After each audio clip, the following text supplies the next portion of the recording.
Hello everyone, welcome back to my channel Mind Your Exam.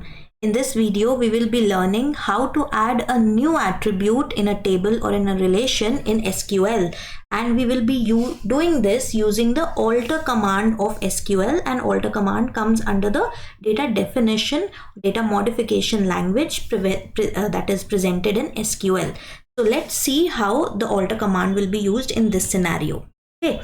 So if we have a table and we want to add a new attribute to that table, then we first need to use the two keywords alter table, and then we have to specify the name of the table in which we are adding the new attribute. Followed by this, you have to write the keyword add. Then you will specify the name of the new attribute that you are adding, and along with that you also need to specify the data type of the attribute. See, specifying the data type is important and necessary because when we define a table or when we define the schema of a table, we specify the name of the attribute along with its data type. Then only the table's attributes are created in the first place. Okay. So while altering the table also, when you are adding a new attribute, you need to specify the name of the attribute along with its data type.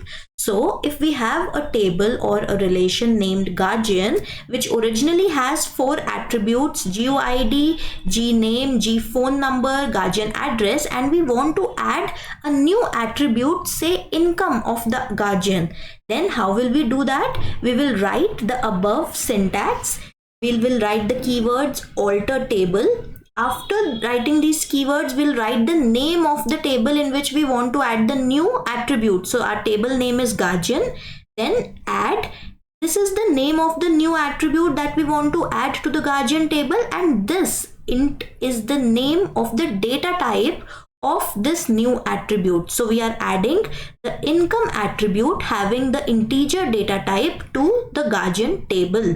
Okay, so this is how you use the alter command in SQL to add a new attribute to a table or a relation. That's all for today's video. Thank you for watching. If you have any doubts or you want to study any particular topic from SQL or any other computer science or management subject, let us know in the comment section below.